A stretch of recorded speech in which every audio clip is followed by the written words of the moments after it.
श्री स्वामी समर्थ. मित्रांनो, रोज तुळशीला जल अर्पण केल्याने काय घडते?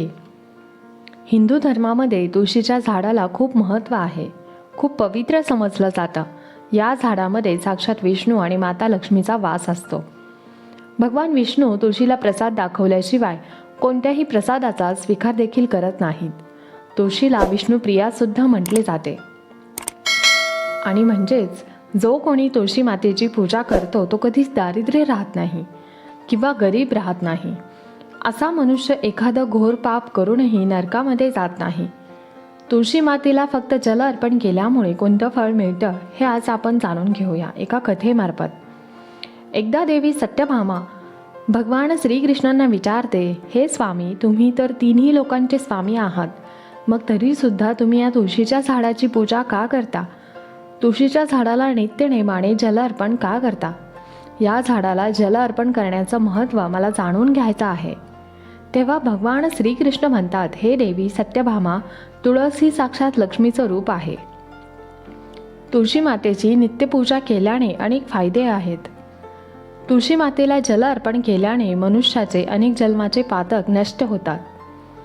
तुळशी मातेला जल अर्पण करण्याचं महत्त्व सांगण्यापूर्वी मी तुला एक अत्यंत प्राचीन कथा सांगू इच्छितो. या कथेमार्फत तुम्हाला सर्व प्रश्नांची उत्तरे मिळतील. म्हणूनच तुम्ही या कथेला लक्ष देऊन ऐका. देवी सत्यभामा म्हणते, मी या कथेला नक्कीच ऐकेल. तुम्ही मला ती कथा सांगा. तेव्हा भगवान श्रीकृष्ण देवी सत्यभामाला तुळशी मातेला जल अर्पण करण्याचं महत्त्व काय आहे याबद्दल कथा सांगू लागतात. पुरातन काळातील गोष्ट आहे. एका नगरात एक ब्राह्मण राहत होता. तो ब्राह्मण फार पापी तर होता, परंतु खूप नीच स्वभावाने क्रूर मांस खाणारा होता. वेगवेगळे वाईट शोक पाळणारा होता. त्याचं मन नेहमीच वाईट कृत्य करण्यात आनंदी व्हायचं. त्याला जुगाराचा, वेश्यांचा तसेच चोरी करण्याचा नाद होता. त्याने त्याच्या आयुष्यात कधीच कोणतंच पुण्य केलं नाही. शास्त्राचा कधी पठण केलं नाही, पूजापाठ केलं नाही. त्याचं मन नेहमी दुसऱ्याच्या धनावर असायचं. तो दिवसा धन कमवायचा आणि रात्री वेश्यांसोबत ते पैसे उडवायचा. अशा प्रकारे तो पापी ब्राह्मण त्याचं जीवन फक्त पाप करण्यात विधीत करत होता. त्याने कधीच त्याच्या मुखातून भगवान विष्णूचं नाव घेतलं नाही. कधीच कोणत्या देवी देवतांची पूजा केली नाही. अशा प्रकारे तो पाप करत त्याने अनेक वर्ष निघून गेले. त्यानंतर तो ब्राह्मण काही खरेदी विक्री करण्यासाठी दुसऱ्या राज्यात जातो. त्या नगराजवळून नर्मदा नदी वाहत असते. त्या स्थानावर स्नान करण्यासाठी लांबून लोक यायचे. त्यानंतर तो ब्राह्मण नदी किनारे असणारे एका आश्रमात थांबतो. त्या आश्रमामध्ये अनेक विद्वान ब्राह्मण देवाची पूजा अर्चना करत असतात. भगवान विष्णूची स्तुती करण्यात मग्न असतात. तो पाखंडी ब्राह्मणसुद्धा नाटक करून त्यांच्यासोबत थांबला. त्या विद्वान ब्राह्मणांसोबत थांबून त्यालासुद्धा श्रीहरी विष्णूची नामस्मरण ऐकण्याची संधी मिळत होती. तो त्या ठिकाणी 1 महिन्यापर्यंत थांबला. त्यानंतर तिथे जे लोक यायचे त्यांनी गोमातेचे पूजन करून तेथील ब्राह्मणांना भोजन दिले. तेव्हा त्यांच्यासोबत त्या पाखंडी ब्राह्मणाने सुद्धा भोजन केलं आणि देवाचा प्रसाद ग्रहण केला. तिथेच त्या आश्रमामध्ये एक तुळशीचं झाड होतं. तो ब्राह्मण कळत न कळतपणे त्या तुळशीच्या झाडाला रोज पाणी घालायचा. त्याच्या मनात कोणत्याही प्रकारचा विचार नव्हता की तो काय करत आहे. तर रोज सकाळी उठून एका भांड्यामध्ये पाणी घेऊन तुळशीच्या झाडाला जल अर्पण करत असे. एके दिवशी तो त्या आश्रमात झोपला होता. तेव्हा त्या ठिकाणी एक साप आला आणि त्या सापाने त्याला झोपेतच दंश केला. त्या पापी ब्राह्मणाचा झोपेतच मृत्यू झाला. सकाळी जेव्हा बाकीच्या ब्राह्मणांनी त्याला बेशुद्ध अवस्थेत पाहिलं तेव्हा त्यांनी त्याच्या मुखामध्ये तुळशीपत्र आणि जल टाकले. त्यानंतर सर्व ब्राह्मणांना समजले की त्याचा मृत्यू झाला आहे. त्या पापी ब्राह्मणाच्या मृत्यूनंतर त्या ठिकाणी यमाचे दूत प्रकट झाले आणि त्याला घेऊन यमलोकात जाऊ लागले. रस्त्यात ब्राह्मण विलाप करू लागला आणि यमदूतांना म्हणू लागला, हे यमदूता, तुम्ही मला कोठे घेऊन चालला आहात? माझा मृत्यू कशामुळे झाला आहे? तेव्हा यमदूत म्हणू लागले, अरे दृष्ट ब्राह्मणा, तू जन्मापासून मृत्यूपर्यंत असंख्य पाप केले.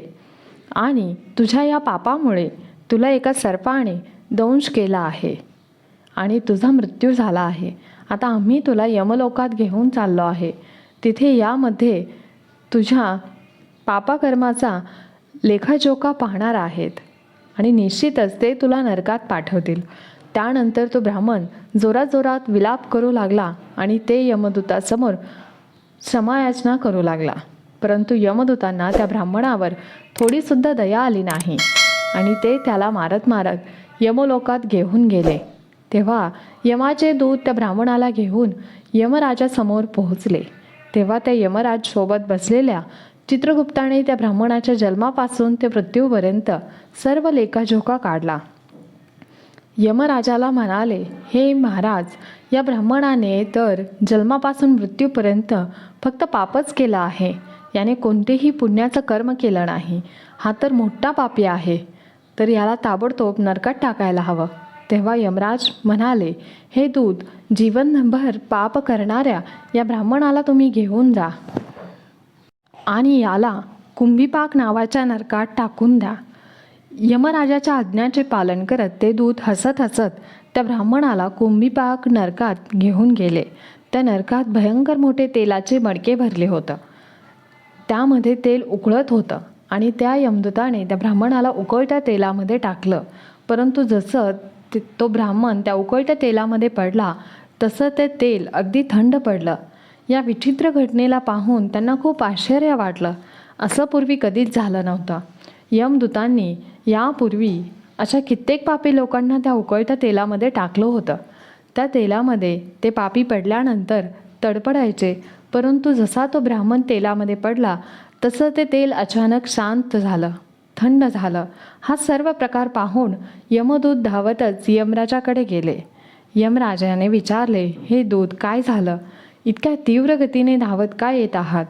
तेव्हा तो दूत म्हणतो, हे यमराज, तुम्ही ज्या ब्राह्मणाला कुंभीपाक नावाच्या नरकात टाकायला सांगितलं होतं, जसं आम्ही त्याला त्या कुंभीपाक नावाच्या नरकात टाकलं आणि ते मडके जे तेलाने भरलेलं होतं आणि त्याच्यातलं तेलसुद्धा उकळत होतं आणि तो ब्राह्मण तेलामध्ये पडताच ते तेलसुद्धा शांत झालं, अगदी थंड झालं.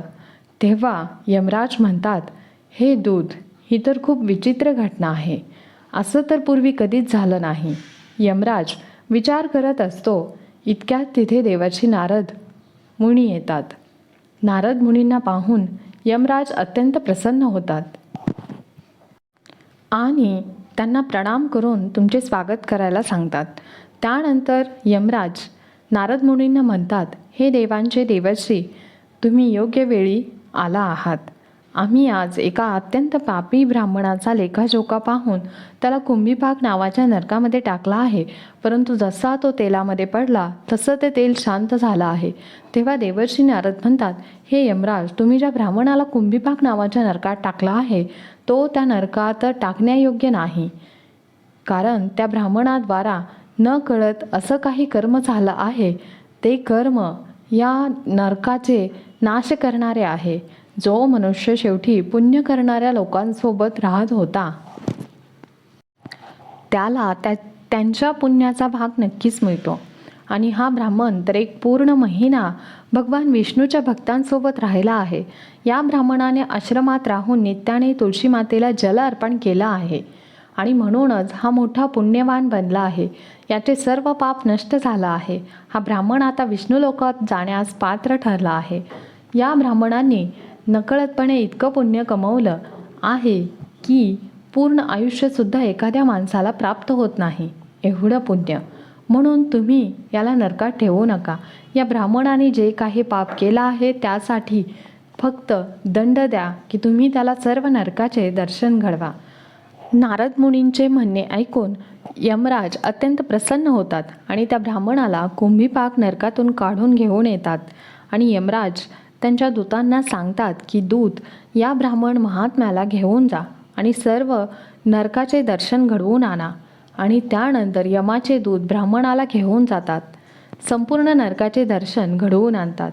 भगवान श्रीकृष्ण म्हणतात, हे देवी सत्यभामा, अशा प्रकारे यमाचे दूत त्या ब्राह्मणाला संपूर्ण नरकाचे दर्शन घडवतात आणि त्यानंतर त्या ब्राह्मणाला यक्षलोकामध्ये घेऊन जातात व त्यानंतर तो ब्राह्मण विष्णू लोकात समीप होतो.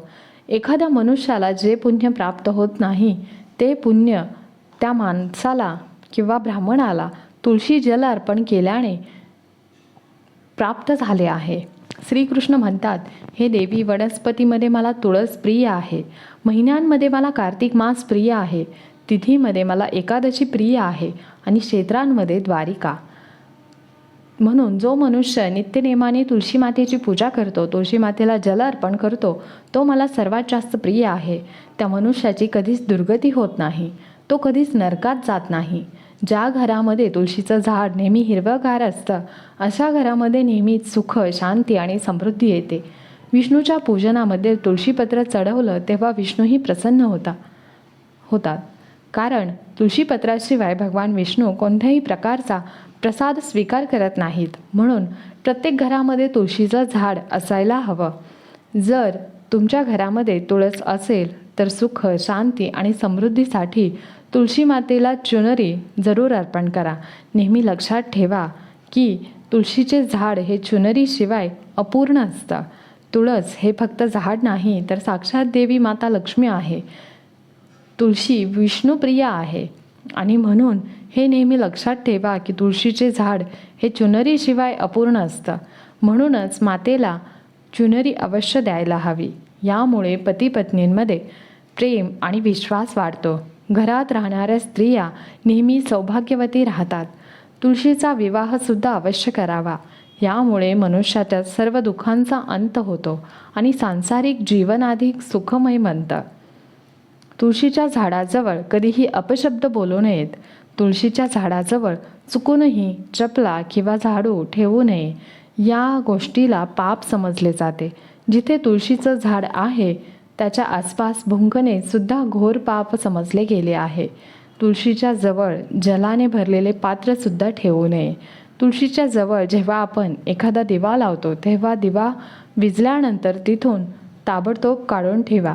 कारण तुळशीच्या जवळ विझलेला दिवा ठेवणे देखील अशुभ समजले गेले आहे.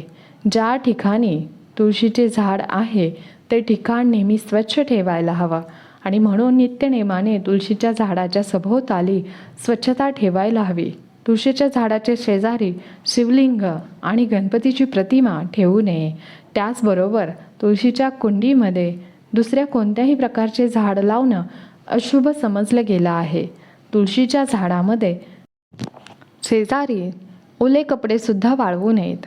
तुळशीची पानं खाणे कधीही तोडू नयेत.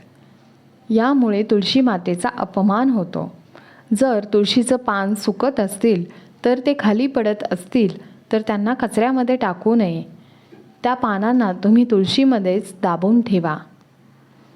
रविवारच्या दिवशी तुळशीची पानं तोडू नयेत आणि रविवारी तुळशी मातेला जल अर्पणसुद्धा करू नये. अन्य दिवशी तुळशी मातेला न चुकता जल अर्पण करावे. संध्याकाळच्या वेळी या तुळशीजवळ एक दिवा अवश्य लावावा. नेहमी असं सांगण्यात आलं आहे. जी स्त्री आंघोळ केल्यानंतर तिचे केस ओले आणि मोकळे सोडून तुळशीची पूजा करते किंवा जल अर्पण करते तर हे करणं अतिशय चुकीचं आहे. रोज नित्यनियमाने स्नान करून पवित्र होऊन तुळशी मातेची पूजा करावी. असं केल्याने तुळशी मातेचा आशीर्वाद मिळतो. घरामध्ये तुळशी मातेचं झाड लावताना या गोष्टीची काळजी घ्यावी. त्यासाठी वापरली जाणारी माती दूषित नसावी. तुळशीच्या झाडाशेजारी, स्मशानाच्या शेजारी किंवा घाणेरड्या ठिकाणची माती वापरू नये. यामुळे तुळशी नाराज होते आणि ती सुकू लागते. तुळशीचे झाड कधीही घाणेरड्या ठिकाणी लावू नये. जसे की बाथरूमच्या शेजारी तुळशीचे झाड लावू नये. घरामध्ये तुळशीचे झाड कधीही सुकू नये. घरातील तुळशीचे झाड सुकत असेल तर घरात सुखसमृद्धी नष्ट होते. सुकलेल्या तुळशीमध्ये माता लक्ष्मीचा वास नसतो. शास्त्रानुसार मासिक धर्माच्या वेळी महिलांनी तुळशीच्या झाडाला जल अर्पण करू नये आणि तुळशी मातेला स्पर्श करणे सुद्धा वर्ज्य समजलं गेलं आहे. तुळशी मातेला अंघोळ न करता स्पर्श करू नये किंवा जल अर्पण देखील करू नये. शुद्ध आणि पवित्र अवस्थेतच तुळशी मातेची पूजा करावी. त्याचबरोबर पायामध्ये चप्पल घालून तुळशी मातेला जल अर्पण करू नये. या गोष्टींची काळजी घ्या. जिथे तुळशी मातेला जल अर्पण करताना ते जल तुमच्या पायावर पडू नये. असं झाल्यामुळे तुळशी मातेचा अपमान होत असतो. भगवान श्रीकृष्ण म्हणतात, नित्य जो तुळशी मातेचे दर्शन घेतो त्या मनुष्याला स्वर्गाची प्राप्ती होत असते. तुळशीपत्राच्या सेवनाने त्याचे सर्व पाप नष्ट होतात. तुळशीचे झाड नेहमीच घराच्या समोर लावायला हवे. तुळशीच्या झाडाला पूर्व किंवा उत्तर दिशेला लावण्यात सर्वाधिक शुभ समजलं गेलं आहे. शास्त्रानुसार ज्या झाडापासून हिरव्या कळ्यांची उत्पत्ती होत नाही त्या झाडाला काटे असतात. अशी झाडं तुळशीजवळ ठेवणे अशुभ समजलं गेलं आहे. केळीच्या झाडाचं विशेष महत्त्व सांगण्यात आलं आहे. जर तुळशीच्या झाडाजवळ केळीचं झाड लावत असाल तर त्यामुळे तुम्हाला कित्येक पटीने अधिक लाभ मिळत असतो.